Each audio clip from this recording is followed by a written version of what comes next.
voices have ascended into space, announcing our presence to the universe. Other men on other worlds may be listening.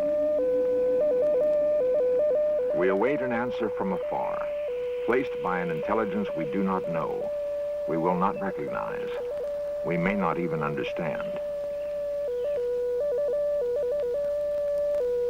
Radio waves that might bear the conversations of distant beings are monitored, day and night, by astronomers throughout the world.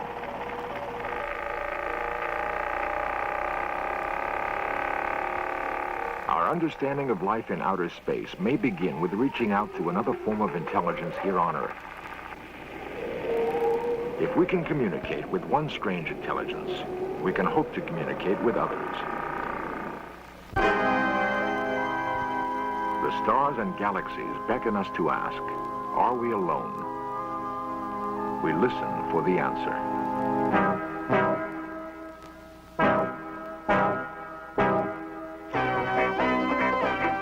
This series presents information based in part on theory and conjecture.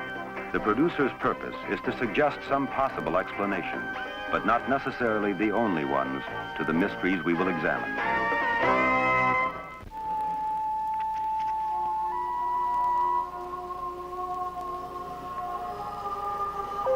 We have always dreamed of talking with celestial beings. Discoveries in deep space have revealed that the same chemistry that created earthly life operates elsewhere. Perhaps we are not accidents of creation. Perhaps we are not alone.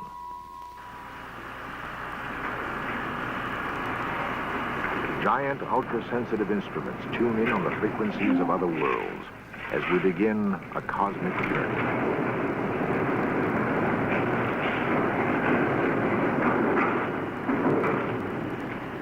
Our search for intelligent life beyond the planet Earth has begun, and the job is as immense as the universe itself.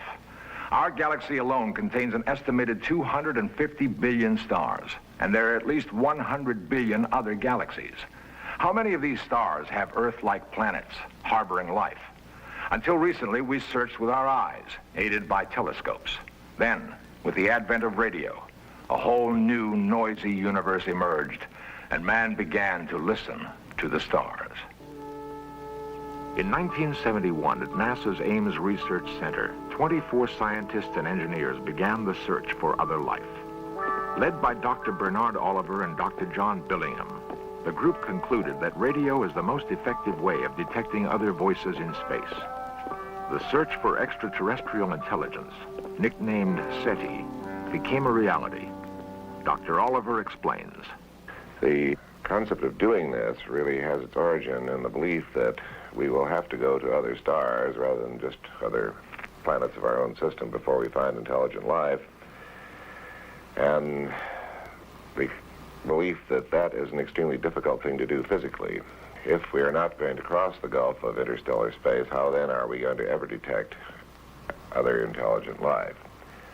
The answer seems to be by looking for evidence of it in the form of signals that it may either radiate on purpose to arouse our attention or simply in the course of its own activities. It's quite possible that signals have been falling on the Earth for millions or billions of years. In 1931, extraterrestrial radio signals were accidentally discovered by Bell telephone engineer Carl Jansky. Jansky detected a hiss that seemed to be coming from the very center of our galaxy. For the first time, dense star clouds, invisible to optical telescopes, revealed their presence through radio emissions. Grote Reber, an enthusiastic radio amateur, confirmed Jansky's observations. Using a homemade backyard antenna, Reber found that radio emissions of natural origin occur throughout our galaxy. Then in 1961, the search for intentional signals began. At Greenbank, West Virginia, a radio telescope was used for the first time to listen for intelligent signals from space. Project Ozma, a whimsical reference to the land lying over the rainbow, was followed 10 years later by the most far-reaching life search program ever devised. The Cyclops plan was to start with a modest-sized antenna element, say something like 300 feet in diameter, and simply add additional ones as time went on to increase the total collecting area. This sort of a system is known as an antenna array, and it works by having all of the antennas feed their signals together into a common receiver, a common detector, so that they add in phase and act as if they had been picked up by a single antenna. So we believe we can take as many as 1,000 antennas and connect them together in this fashion and get a huge collecting area. A listening post beyond Earth is an alternative explored by SETI astronomer Dr. Charles Seeger. A basic problem in a search for extraterrestrial signals has to do with the interference to receiving systems produced by all our transmissions in the same radio frequency spectrum. Space may offer some advantages and may not be all that more expensive for a large receiving system than on Earth. Space has the advantage of a more benign environment. You don't have winds and storms and rain and repainting to do all the time. It's very quiet. Also, you can put up a very light system in space. It floats there. The backside of the moon is attractive since there you are beautifully shielded from all Earth activity.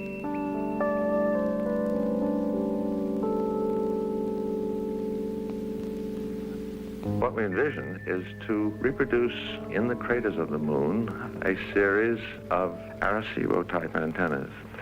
And it's estimated by engineers that one could build 1,000 to 3,000 foot, or even larger perhaps, Arecibo-type structures relatively economically, scattering them among a bunch of adjacent craters on the back of the moon. An alternative to the moon is to have an antenna floating in space in orbit around the Earth. The early antennas would be so arranged that they could be constructed in space, carried out in pieces on a shuttle, along with the workers necessary to construct it. It would then be set into orbit, and the shuttle would return while we tried out the device.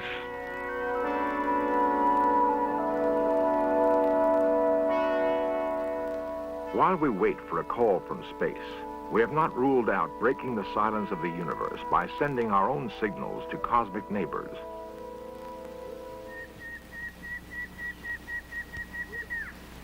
Nestled in the tropical mountain jungle of Puerto Rico is the largest radio telescope on Earth. 1,000 feet across and 300 feet deep, the Arecibo telescope can listen to signals from the farthest reaches of the universe. It can also converse with other beings in the cosmos. On November 16, 1974, man prepared to beam his first and only intentional signal to intelligence beyond the Earth.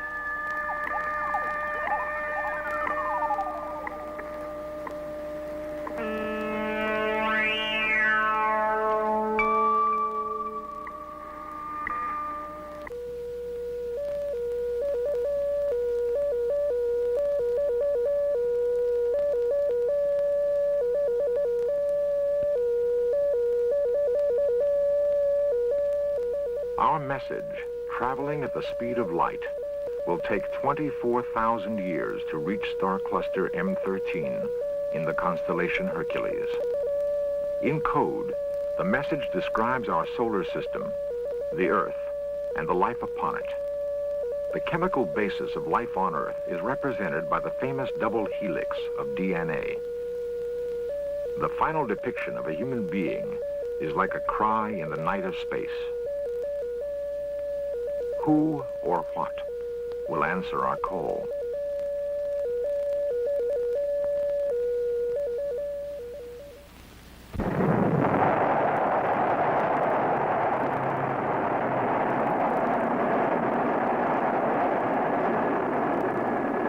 On March 2nd, 1972, Pioneer 10 began its 21-month journey to Jupiter. Attached to the spacecraft is a plaque, a kind of planetary Rosetta Stone, designed by astronomer Dr. Carl Sagan.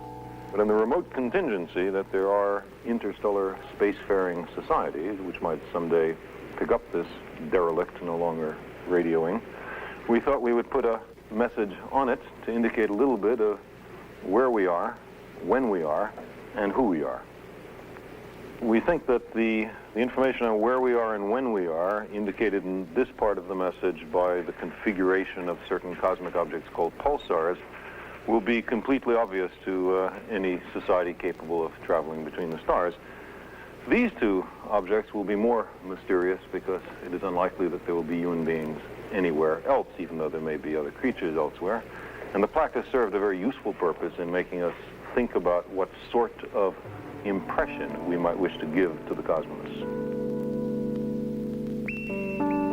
Pioneer 10 flew past Jupiter in December 1973. In 1984, it will leave the solar system forever. Who will pick up our message floating in interstellar space? Radio waves traveling much faster than Pioneer will provide our first clue. Any signal that we pick up will certainly not have originated from a civilization much less advanced technically than we, because it is only very recently that we have been able to radiate and detect such signals. If we look at the enormous time spans involved, then it seems very likely that what we will find is a civilization considerably more advanced than ourselves, and which might have reasons for attempting to contact us that we do not even comprehend at the present time. At Ames Research Center, psychologist Dr. Mary Connors is working to determine what an extraterrestrial civilization might be like. Basically, on the non-technological issues, which is what I'm primarily concerned with, we're concerned with two basic questions. One is what can we know about the nature of the intelligence that we're likely to contact?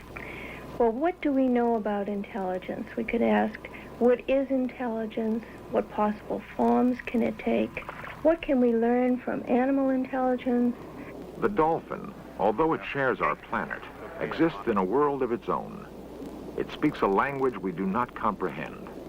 Its brain size is comparable to man's, yet the dolphin is still an enigma, as alien to us as a creature from outer space.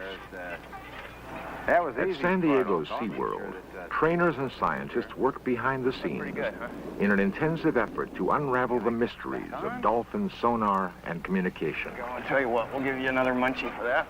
The dolphin has always seemed akin to man, and some have wondered if this creature, even now, is attempting to communicate with us. Difference. But he doesn't know yet what the difference means. The greatest problem remains the limit of our own experience. There you go.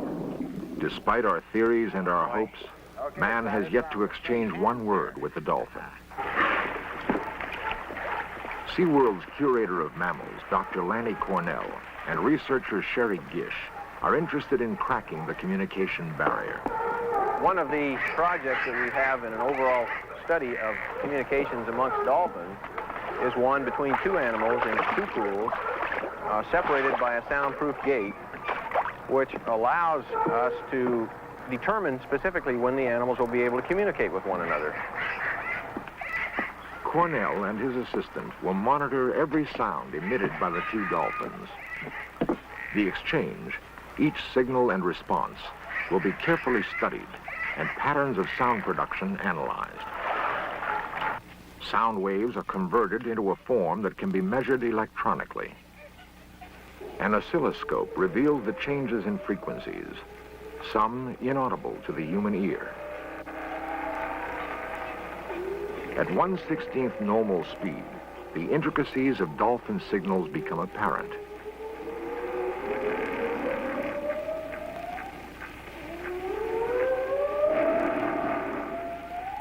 The dolphin is one form of non-human intelligence. The form that extraterrestrial life may take is subject to scientific speculation.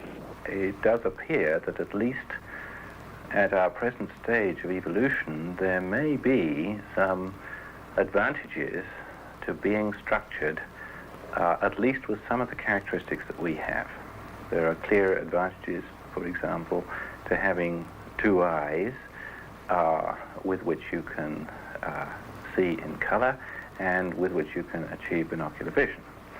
It's clear that there are advantages to having an upright posture, clear that there are advantages to having a brain located at one end of the body, and you can go on like this.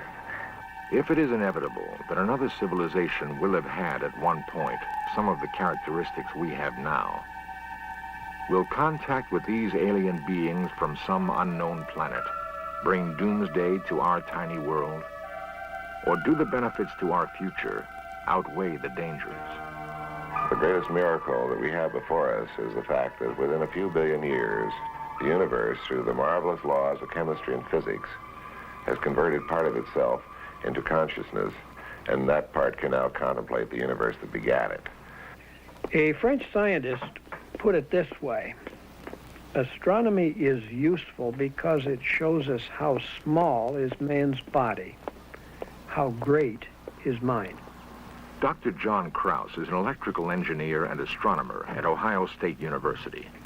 He is one of a few who are working intently to solve the riddle of the universe. To answer the question, are we alone? He is philosophical about his mission.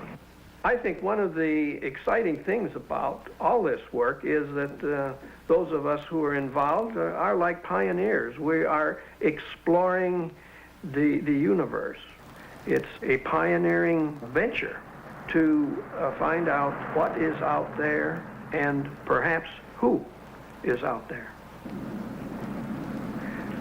Searching for extraterrestrial intelligence is like looking for a needle in a haystack. Assuming that we're not unique and that there are intelligent beings elsewhere, we have to try and second guess them. But you need some kind of roadmap. Dr. Krause's roadmap is a giant radio telescope that he helped design and build. He affectionately calls it Big Ear. Larger than 3 football fields in area, Big Ear has detected signals from the most distant known objects in the universe. Could Big Ear now find intelligent signals in the vastness of space?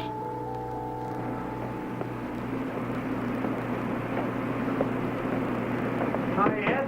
Bob. Hi, Dr. Krause. Anything interesting?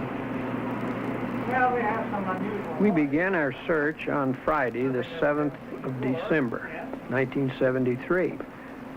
Bob Dixon and Ed Tega worked for weeks, setting up and testing an 8-channel filter and getting it ready for the life search. Well, why not run it? Let's give it a go. All right. There was no fuss or fanfare. Switches were set, recorders started, and the data began to flow. Now our Big Ear was listening for other men on other planets, circling other stars, who might have built beacon stations to announce their presence.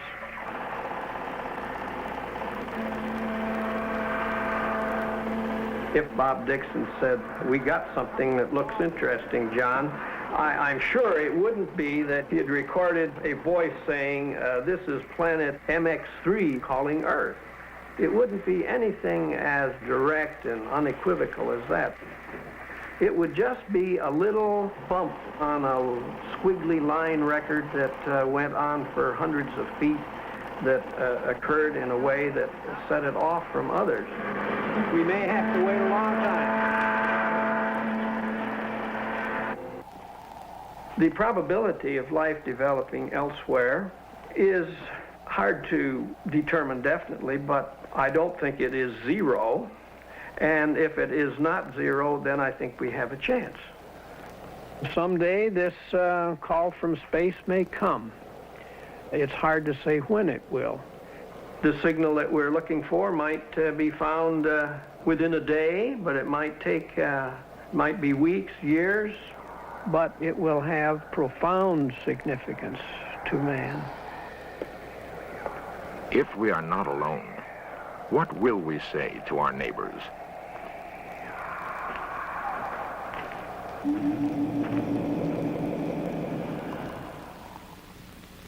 For centuries, man thought that the Earth was the center of the universe. The sun, moon, and stars were to light our days and nights.